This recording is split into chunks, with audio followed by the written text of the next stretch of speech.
All right, you in the field with the Trackstarz, Ryan Righteous, Shantana, DJ Jeremiah. We got Zauntee in the building. That's How you good, doing? Man. Zauntee. Glory to God. We out here, bro. Thank you guys for having me. Man, it's good to Absolutely, actually man. have you on the show. Yeah. We've talked to you several times. We were actually at the last Flavor Fest. We were talking outside. We prayed, all that kind of stuff, man. So it's good to see you here again. For sure. I'm grateful to be out here. So talk to us about what's been going on with you since the last time we saw you. That was a minute ago, man. So much has happened. Yeah. It's actually going to be dope because it's the first time I've mentioned it. We've been working on a little docu-series. It's just 3 parts, but it's going to talk about what's been going on the last 3 years. Okay. Oh, wow. Kind of the journey that I've been through. A lot of people know the 2017 era and God Taught Me and Number 34 and you know, all the attention and the momentum that built up. And then there was kind of a period of silence. And we're just kind of like walking through, first of all, what God did in my life to get to 2017 and like what brought God Taught Me to be. And then what happened during that period of waiting. When it comes to, you know, working with the music industry and, you know, finding more of like who are you and what's your mission, and then finding the right partnerships for that. So we're walking into a new season now, and, you know, kind of what I've been up to, we'll talk about during that.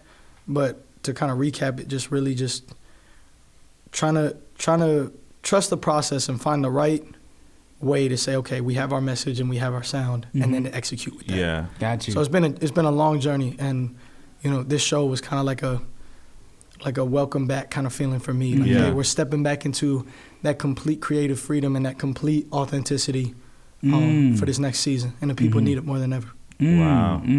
I was going to ask you, did you feel that the pandemic made you more creative, or did you feel that it's stalled a little bit? It's wild, bro. I made no songs during the pandemic. Really? I've been signed with a label and had management and had a professional team in the music industry since 2018. And during that time frame, I had some amazing opportunities. I was able to be on 3 arena tours.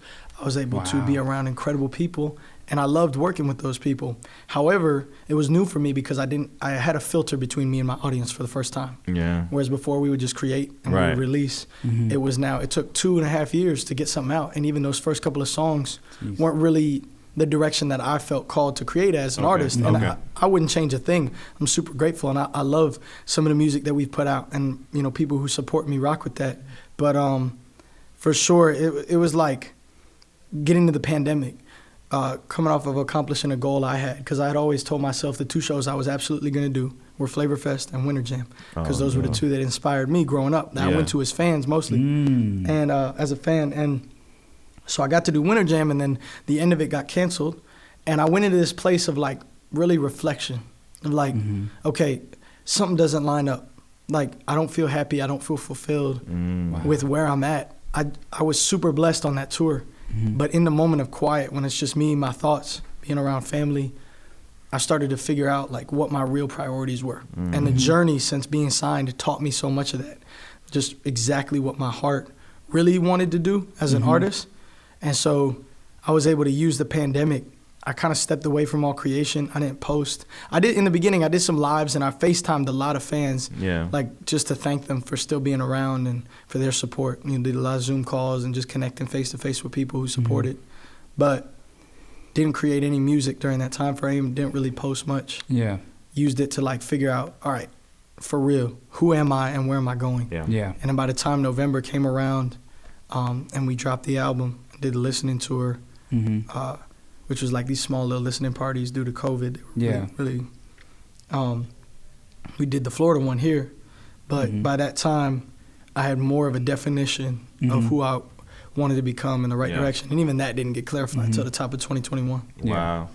Yeah, I remember last time I saw you, you asked for me to pray for you, and I prayed for you right then. And I could tell like you were going into a season that was going to be difficult for you, because I could tell you were trying to find who you wanted to be. And I want you to tell everybody now, what did you figure out? What did you figure out about what kind of artist you wanted to be? Bro, one of the ways that I treat my life, it helps me when I'm thinking about situations, is like, well, if this becomes a movie someday, I hope it will when it becomes a movie someday, right? If they make a story about this, what scene is this? And I started to chase the scene where I figure it out, right? I started to chase the moment where I'm like, okay, I know who I am and I know where I'm going. And that doesn't happen unless you're completely like focused on God. Yeah. On God. Sorry, I lost my voice. I was screaming at the show. I told you. But like, so I got to that place of like, all right, everything else has to fall away. Yeah. And I walked through some very painful situations when it came to losing people I cared about, whether people passing away, people passing away, you know, relationship betrayals, people I thought I could trust who I couldn't, you know, financial difficulty due to the COVID situation and no shows, just a lot of struggle that reminded me a lot of where I started. Yeah. And this whole time, my whole goal was like, I got to get out of this. Like, I don't want to see mama crying again. Like, I got to create, I got to make it. And then I felt like I was going backwards. And I got to this place of like, okay, God, like, I accept, there were things out of my control, but I accept the responsibility from my heart. Even though I've been following you, and even though I've been creating to point people to you, more than ever now, I just trust you completely with the process. I just literally like on the floor, like crying out, like, okay, God, take this. And what I found, like who I want to become, is really simple. You probably heard this 1,000 times from a bunch of different people. I just like realized that all I had was knowing God more and then making him known. That's all I had, because I had a lot of other things that I found identity in, even from music. I mean, you're a creator or you have a platform like what you guys do that can become so much of your identity. Because it's what you do. It's different than what the other guy does or somebody next to you, right? So it's unique. You stand out. And I had to let go of everything that I thought I found identity from and just completely choose Jesus. And when that happened, 2020 ended, 2021 began, and God even blessed the album, you know, to get nominated. But even that, you know, I didn't feel like it was all the way on the bullseye of what I'm called to create. I'm super grateful. God, like Gideon, he uses our weakness to be strong. But even now, the top of 2021, I stepped into it like, all right, Jesus, I'm going to take my hands off of the controls completely. And it's terrifying because I tend to be a leader and control. Like I want to, you know, I want to make sure that I do this with excellence. So I'm involved. I release it. But when I tell you in a span of 2 weeks, everything fell into place, I'm over like crying with my parents of like, yo, what? It just took a moment and everything changed. And the heart of this new album that I've been working on and the music that I've been working on is to translate how important it is to just make Jesus your everything and what happens when you do. I'm gonna tell you what I was thinking when I was praying, because I wasn't thinking about music at all when I was praying for you. What I was thinking about was you're at an age and a position in life as a man that's gonna be challenging, because there's a lot of people and a lot of artists that we've mentored over the years where at this point in their life, especially when they get a little taste of some success, and you were killing it, right? So I'm like, God, please hold this young man close, because I didn't want you to get swept up in the fame that you were experiencing. So that was all that was on my mind. Whether you did well in music or not, that wasn't my concern. I was like, please let this young man stay close to you. I appreciate that, man. So I hope that made a difference. You know what's wild is that made me think of something. I actually haven't thought about this in a minute, but I was crying in the back of a tour bus because I did, like I said, I got to do arena tours and it's surreal. But I was still in the back of that tour bus, like crying out to God, because he allowed me to experience success immediately when it came. I mean, there was so much work that went into that. I mean, I used to work from 9 a.m. till midnight, you know, in South Tampa, and then get home and from 1 till 4 make songs. I did that for a year and a half. Like I used to, you know, I put in time. But at the same time, when I released that Zauntee, boom, right, first song was God Taught Me. Yeah, we remember. You know, you guys were part of that process when I was around here, like learning. And then, but what was crazy is, and I thank God for this, he allowed me to experience enough success where I was able to get in the door and begin a career, right? But he also made sure that before we went to the next level, I learned what I needed to. And I learned the value of what I had. Because I went on tours where I wasn't able to have a meet and greet. I couldn't go out by the table and connect with people, right? That's my heart. Like I love hearing the stories of why does the music matter and talking to people, praying with people. Like I'm old fashioned when it comes to like the ministry comes first, right? And by no fault of anybody's, it was just the way it was structured. I spent a whole tour city after city where I couldn't do that. And I'm over there in the back like, man, like this is like, I value this so much. I need to be out there. So now you put me on a show, I'll be the last person to leave. Because I value that so much. Yeah. It's a part of who I am, right? I wasn't able to drop exactly when I wanted to. I was sending concepts in, and there was so much of a process. Again, great people, great intentions, and I'm thankful for it. Because now I value the creative, and I value when God says to do something. I value the freedom. So instead of wasting it with what's trendy or wasting it with what's going to get the immediate response, I now know this is a priceless gift to have people who actually care to hear your music, and you can give it to them. Yeah. How can I use that with the best responsibility on me, the best way I can steward it? And there's been a phrase in our camp for the last year. Yeah. Excellence is worship. Excellence is worship. If you present something with excellence and you glorify God through it, it's pointing people to him, and it's a statement about the God that you follow. Yeah. Sometimes even more so than getting in their face and saying, you need Jesus. You create with excellence, that's going to point people to him. That's man, dope. I'm so glad that you have your dad close by. That's my hero, man. Yeah. My dad was my hero too. I lost him already, and Sorry, brother. yeah, thank you. But I know what you guys are building, like that bond. You know, when we first met you, and your dad was right there. Your dad was right there talking to us with his arm around you, like this is what we're doing. You know, da. And it's so great that you have that, and a lot of artists don't have that. So it's something that is I value it so much. I know you have to, but it's also good because you know, you have him around to bounce ideas off of. You have him around as an accountability partner. You have him around to check you when he needs to check you. You know, things like that. For sure. So that's amazing, man. I'm so glad that's a part of your journey. Yeah. I'm so glad that's Me a part too, of your man. journey. What's family like for you? Oh, Other bro. siblings? I'm And so glad that you brought that up. Yeah. That's my why, dude. Yeah. That's my why. First, accountability is huge for us. We have the rule, Jesus sent the disciples out in twos. So we always have accountability. Yeah. Just to make sure that you're maintaining a standard, and also so that nobody can say anything that's not true, because you have, regardless, you're always operating out of kindness, out of love, and then somebody else can say, I know that's how we move. So you're right about that. And then family, man, again, this docuseries is the first time I've gotten to talk about it with you guys. Dope. And I'm grateful because, Trackstarz means a lot to me. So getting to share with y'all a couple of these exciting things is dope. That's dope for us too. Yeah, I love y'all. Yeah. Definitely been following you guys since before I was an artist. So, Oh man. I would say my family is my why. That's my reason.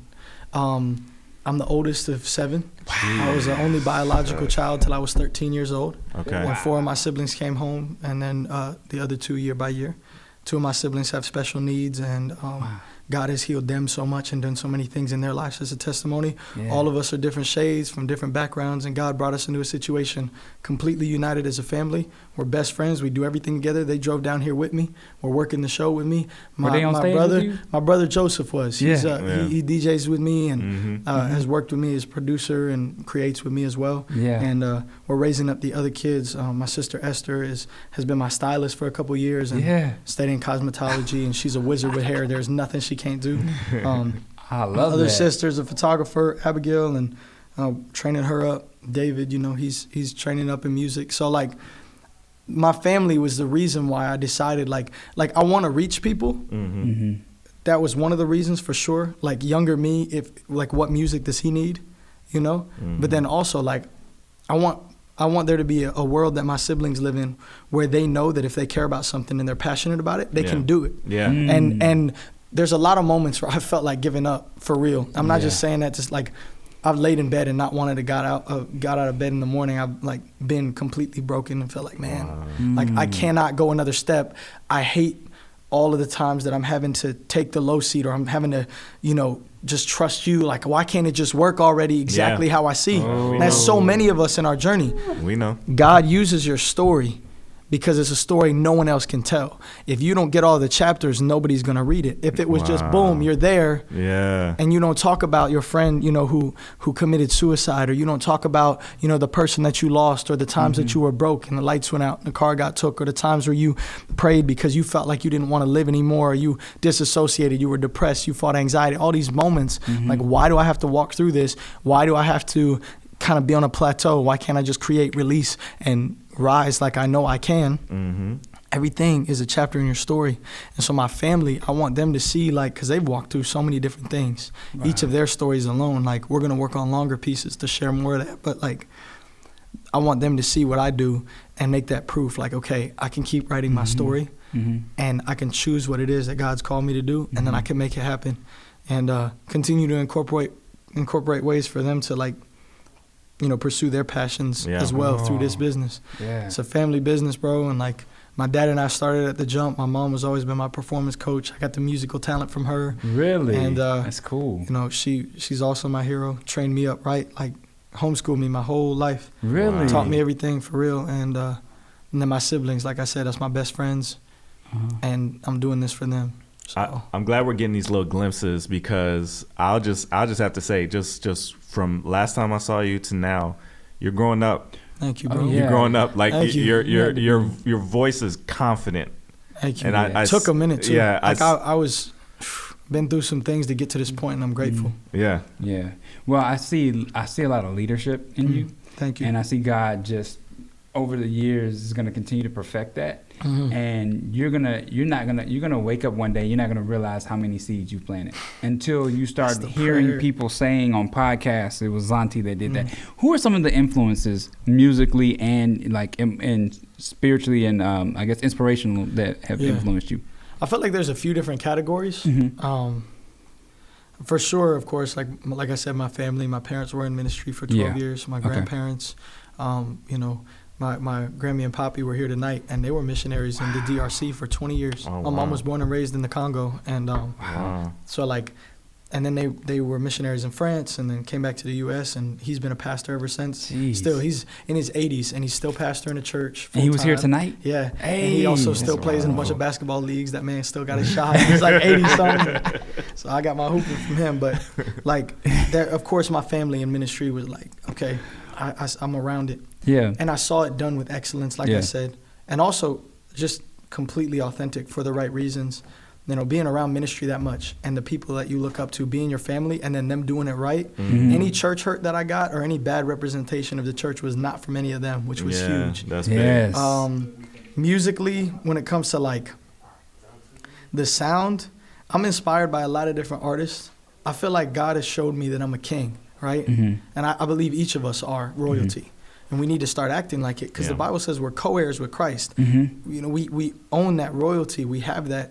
So I always am inspired by people that I see walk in confidence, where they carry like almost that element of royalty, whether it's an athlete, whether it's a musician, you know, guys like Bono who are controlling a stage of thousands of people you can see, but it feels cause-oriented. It doesn't just feel like, oh, we're turning up, like something that feels like a movement, you know, guys like Bono, guys like Tupac, but, you know, who carry like movement energy to it. And you know, athletes in the same vein. Sound wise, I'd say one of my biggest inspirations, especially now that he's saved, is Kanye. I mean, that's the GOAT right there. Like I know a lot of people have a lot of opinions, but when you look at his creativity and his fearlessness, I get inspired by the fact that he used to say like he would use his arrogance because of his anxiety. So he would like he would overcompensate so that he still could do what he felt he needed to do creatively, even when he was terrified. Now he walks in a different level of confidence. I believe God is continuing to shape him.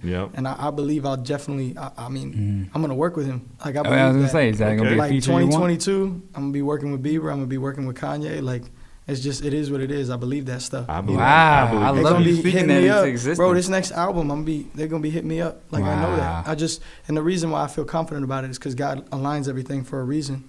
But the reason why I love him is because he inspires me to, like, push past my anxiety and create. Not let opinions determine decisions. It's difficult because I used to overthink everything. Like I'd be in the weight room like, is this heavy enough? Like what are they thinking about me right now? Like on some like, oh, did they see me take that step? Like, am I eating this, you know, weird or what? I don't know. Like just overthinking everything. And my creative process was in such a place of like taking so much influence. Input can be great. Advice is really positive. Sometimes you can have too much of it, you know? And I say right now too, like watching what he's doing gives me a lot of hope that if it's dope enough, and he already had a platform for sure, but I feel like there's a window now for people who truly represent Jesus to have a moment and have a voice. Gen Z is movement oriented. They want the facts and then they want something to belong to. There's so many movements in Gen Z that you see where they rally to a cause, even as a fan base, like, you know, if they're like rallying to an artist. So I feel like now is the time where it's my responsibility to just give them the clear gospel. This is what I believe, and I'm going to try my best to do it with excellence in a way where you don't trip over corniness. You don't trip over, something being dated. I need to make it as excellent as possible. Yeah. And who knows if I'll achieve that or not, but a chance for them to get to the message, not trip over me first, and then just present it. These are the facts. This is what I want to do. And then see how they take it from there. I feel like Ye is opening doors for that. Like I said, Bieber doing the thing with Mav City. Mav City's killing it. They are. Toby's killing it, bro. Yes, like Fi and talk about his songs, his creativity as an independent. Yeah. There's people like that who are saying, you know what? I know what I want to do because that's where I'm at now. I know what I want to do, and I'm by any means necessary, I'm gonna get my message and my sound out there because that wasn't always me. Yeah. It was in the beginning, and then I feel like God's brought me back to that place. So I'm inspired by anybody who does that. Zauntee, you sound good, man. Thank you, man. You sound good, man. Hopefully I'm not saying too much. I just No, I haven't shared really anything over these last few years. It's just been a lot of like radio silence. So I'm trying to like encourage people with my story. Like God held on to me all that time. He got you too. I'll just say I honestly didn't know who was on the lineup for this weekend. When I saw you, I was so excited to see you, man. I was so excited to see you, and just to hear from you now, I'm very happy for you, man. Yeah, I'm very happy. Yeah, I'm grateful to be out here with you guys, and I'm grateful to have the opportunity to be here in Tampa. Yeah, crossover has always been a blessing. They've always showed love. Flavor Fest. Yeah, I came here before I was an artist for sure. Y'all know that. Yeah. So I'm grateful to be out here to preview some new music out here. It was crazy to talk about that with y'all. Got the whole building shaking. Sir. Back from the dead, bro. That's a song. Yeah. And if this airs, before it, November 5th. Okay. Back from the dead. Okay. If it airs afterwards, what you doing? Go listen to it. That's what I'm saying. Back from the dead. I'm back from the dead. You feel me? Awesome, Zauntee, man. Thank you for hanging out with us, man. Yeah. I'm grateful. Yeah. And I would just say this, like, on my part, my prayer continues to be, and I'm thankful that you guys are giving me a chance to share some stuff. Oh, man, my prayer absolutely. continues to be that somebody sees my story and some facet of that, something that I've said, encourages them to believe that they have purpose and they feel like they can keep going. Because if it happened, it was supposed to. Yeah. And like I said, every chapter in your journey was meant to build something. You have a story only you can tell. Yeah. And a gift only you can give. Yeah. Now it's your job to stand up and to stand out, to be different in order to make a difference. That's big, man. I keep telling everybody, the world will know the God we follow Jesus, and we will change the world. That's Amen. There it is. Amen. There it is. Zauntee, tell them their social medias and how they can connect with you. Everything is at Zauntee, Zauntee, Zauntee.com as well. You can grab one of these hoodies, keep supporting, and like I said, stay tuned because this song and the music that's coming after it is my heart, and just encouraging people like, I found the antidote. I found the answer. And I want them to know that. I want them to know clearly it's Jesus of Nazareth, not a man-made religion, the Messiah, the King of Kings, the Lord of Lords, my King, the great I am. Yeah. Yes. And, Love it. Hey, for real, if y'all want to text us too, 813-981-7750. We're going to start sending out resources, especially with this new project. So you'll find out about stuff first if you text me. And like I said, we follow Jesus and we can change the world. Oh, awesome. You know the move. Love it. You in the field with the Trackstarz, Yes, Ryan sir. Righteous, Sean Tanner, DJ Jeremiah. Let's go. Let's go.